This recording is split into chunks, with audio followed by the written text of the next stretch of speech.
there's a real issue here after the Russian interference and the whole influence operation in the 2016 elections, and I knew what was going on, and I should do something.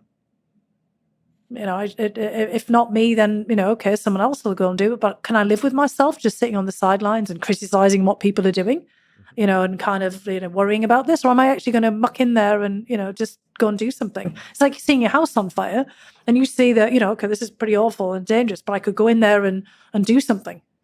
To clarify, the house on fire meaning the cyber war that's going on, or cyber attacks, or cybersecurity. Well, in the 2016, when the Russians had interfered in the election, I mean, basically, this was a huge national security crisis, and our politics, we'd gone mad as a result of it, and in fact, we were making the situation worse. And I felt that I could, kind of, at the time, maybe I could do something here. I could try to clarify. I could, work with others who I knew in the government from previous stints in the government to push back against this and try to make sure it didn't happen again. And look, and I also didn't have this, mad, kind of crazy ideological view of Russia either. I mean, I knew the place, I knew the people. I've been studying it a long time. I'm quite calm about it. I don't take it personally. It's not kind of an extension of self. It's, something I've spent a long time trying to understand for myself, going back to that very beginning of why were the Russians trying to blow us up? There must be an explanation. There was a very complicated and complex explanation. It wasn't as simple as how it sounded. Mm-hmm. And also there's a long tail to 2016. Putin's perceptions, the kind of things that he thought were going on. The whole way that what they did was actually fairly straightforward. They'd done this before in the Soviet period during the Cold War. Classic influence operation. It just had gone beyond the bounds of anything they could have anticipated because of social media and just a confluence of circumstances in the United States as well. We were very fragile and vulnerable. And I remember at one point having a discussion with the Russian ambassador where, we were complaining about the Russian intervention. He said, "Are you telling me that the United States is a banana republic, that it's so vulnerable to these kinds of efforts?" And he actually looked genuinely mystified. Mm-hmm. Although, obviously it was probably, part of a, kind of political shtick there. Mm-hmm. But he had a point. The United States had never been that vulnerable as it suddenly was in 2016. And in the time that I was in government, and going back to what you asked about the whole impeachment and the whole exercise in Congress, that vulnerability was as stark as it, ever could be. Our domestic politics were as much a part of the problem as anything else. They were the kindling to all of the kind of the fires. Yeah. Putin didn't start any of this, other kind of problems domestically. He just took advantage of them and, basically added a bit of an accelerant here and there. Yeah, the interference, I mean, that's a much longer discussion because it's also, for me, technically fascinating. I've been playing with the idea of just launching like 1 million bots, but that are doing just positive stuff and just being kind to I people. always kind of wonder is it possible to do something on this scale that's positive? Because, a lot of people seem to be able to use all of this for pretty negative effect. You've got to kind of hope that you could use the same networks for positive effect. I think that's actually where a lot of the war, I think from the original hackers to today, what gives people like me, and I think a lot of people that in the hacking community pleasure, is to do something difficult, break through the systems, and do the ethical thing. Right. So do the because if there's something broken about the system, you want to break through all the rules and do something that in your heart is the right thing to do. I mean, that's what Aaron Schwartz did with releasing journals and publications that were behind paywalls to the public, and he got arrested for it and then committed. But to me, it's fascinating because I maybe you can actually educate me, but I felt that the Russian interference in terms of social engineering, in terms of bots, all that kind of stuff, I feel like that was more used for political bickering than to actually understand the national security problem, because I would like to know the actual numbers involved in the influence. I would like to, obviously, hopefully, people now understand that better, that are trying to defend the national security of this country. But it felt like, for example, if I launch one bot and then just contact somebody at the New York Times saying I launched this one bot, they'll just say, MIT scientists, hacks, like they'll just, and then they'll spread. But that's exactly what happened. It was, kind of, I think that, Putin and some of the people around him understood because, again, propaganda state, they spend an awful lot of time thinking about how you, basically put out your own content and how you get maximum effect through performance. Mm-hmm. Putin himself is a, political performance artist. I mean, Trump understood exactly the same thing. They were actually operating in parallel, not in collusion, but in parallel. Mm-hmm. Basically, Trump understood how to get lots of free airtime, how to get himself at the center of attention. Putin, did that through a kind of, I think, a less organic kind of way. He had a lot of people working around him. I mean, that's the old, Bolshevik agitprop and, kind of then the whole Soviet propaganda machine. And, Putin kind of growing up in that kind of environment and having, the kind of the Kremlin press office and all the kind of people around him, got kind of a massive machine, knew how that worked. I mean, they haven't done what the Chinese did in Russia, of like blocking everything and having a big firewall. It was kind of putting out lots of content, getting into the the sort of center of attention. Trump's doing the same kind of thing, and the Russians understood that if you put a bit of things out there and then you call up the New York Times and people are going to run with it. And what they wanted was the perception that they had actually swayed the election. They loved it. This was the huge mistake of the Democrats and everything. I mean, I kept trying to push against this. Mm-hmm. No, they did not elect Donald Trump. Americans elected Donald Trump, and the Electoral College was a key part. Vladimir Putin didn't make that up.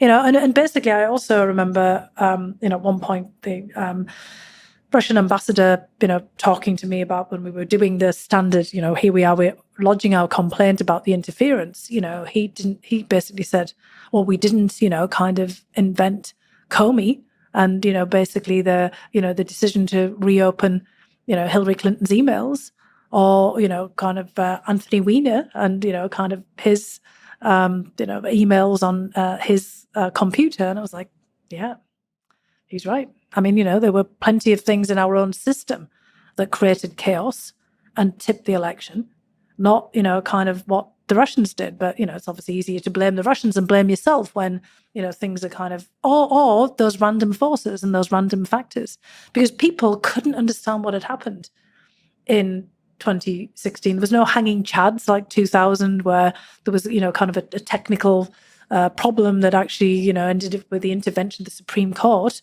There was, pure and simple, the Electoral College at work and a candidate that nobody had expected, including the Republicans in the primaries, to end up getting kind of elected or put forward in a different 2016, suddenly becoming the president.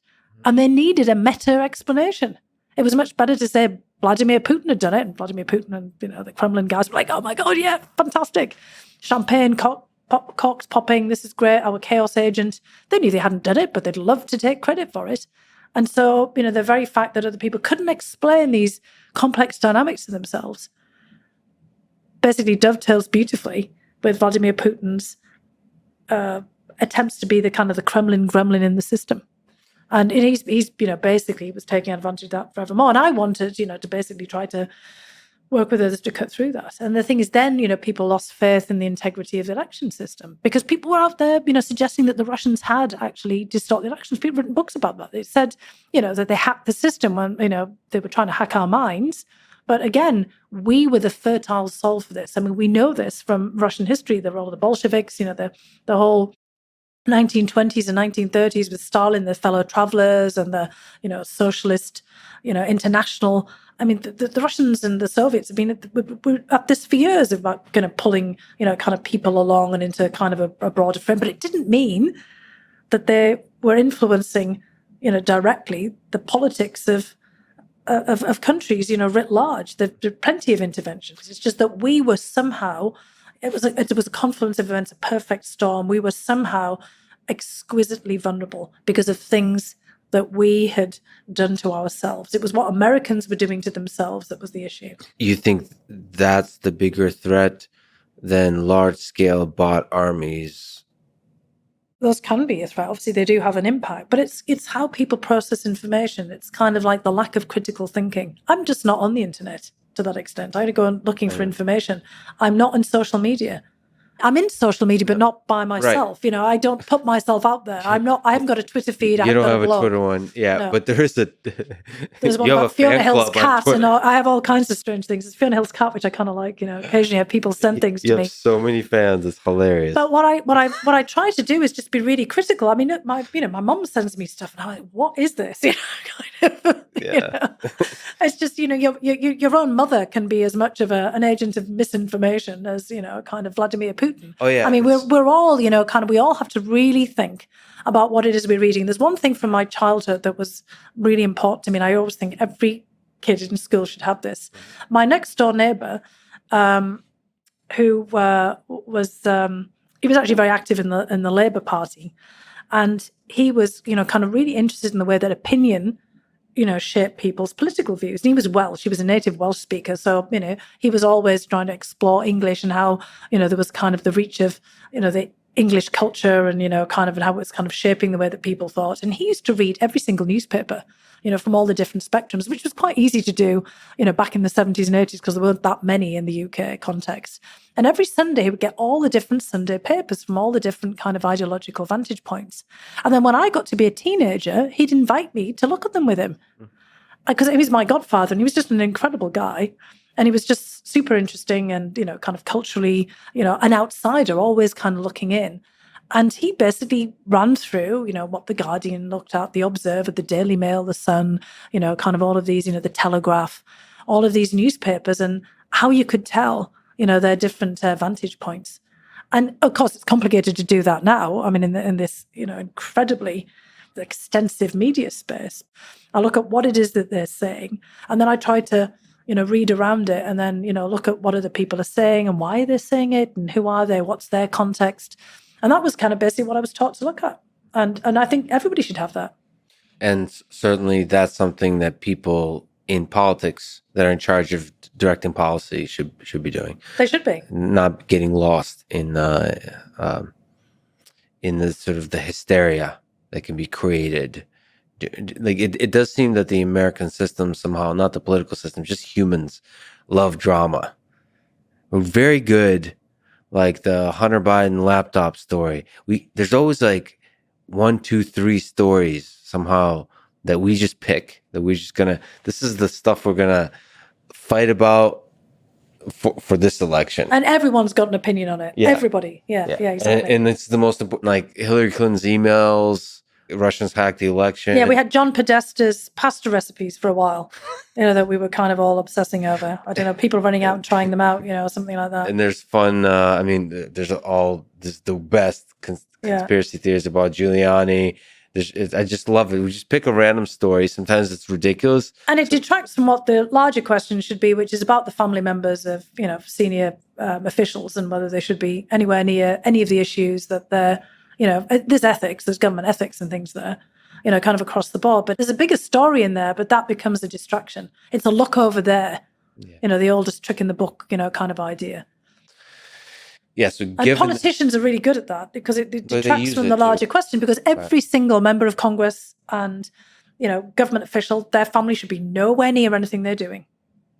Well, that I could push back and disagree on. I mean, well, it depends on what they do, if they're making money out of it, you know, and kind of basically being in business is what I mean. You know, kind of this is an issue. So it's not, you know, Hunter Biden on his own. It's, you know, kind of basically the kids of, you know, the Trump family, you know, you name it. Yeah, in general, like that, I just think it's funny. Like, there's a lot of families that, you know, they work very closely together, do business together, and it's very successful. I get very weird about that. It just feels like you're not. In fact, I don't even like hiring or working with friends. Initially, you make friends with the people you work with. But that's right. No, I have the same worries as well, because it kind of clouds. You know, I would encourage, you know, my daughter to do something completely different. Right. Not go into the same field. Now, look, it's different if you're, you know, in science or, you know, mathematics or something like this. And, you know, maybe, you know, kind of you've got a family member, you're kind of building on some of their theories and ideas. You know, if Albert Einstein had a, you know, kind of an offspring who was in mathematics and took, you know, his father's thinking, you know, further, that would be very different. But if it's, you know, kind of you're in business and other things and it's just, you know, it's the nepotism problem that one has there. Well, science says that too. In the space of Yeah, ideas. well, they do if people aren't coming in and building on the ideas in a constructive way. Right. But even for son, daughter of Einstein, you want to think outside the box of the previous. Yeah, well, that's what I'm meaning. But I mean, Yeah. it's just, but they shouldn't be sort of told, no, sorry, you can't go and study math because, or whatever, physics, because of. But a lot of that you can't actually make it into law. Well, you could, I suppose. But honestly, if you do that kind of thing, you should be transparent. There should be just an honesty about it. It gets back to what I was talking about before. We need diversity of views and diversity of thinking, and you can't have other things. It's like being partisan or, rooting just for a team. If something is going to cloud your judgment or constrain the way you think about things and become, kind of a barrier to moving on out. I mean, look, that's what we see in the system around Putin. It's kind of kleptocratic and it's, it's filled with nepotism. All of the kind of like the people who you kind of see out there in prominent positions are the sons or daughters of, including of Putin himself. I mean, that's when a system has degenerated. And that's, kind of, and I suppose in a way, this is a symbol of the degeneration of the system. But again, it's just a diversion from, kind of the bigger issues and bigger implications of things that we're discussing.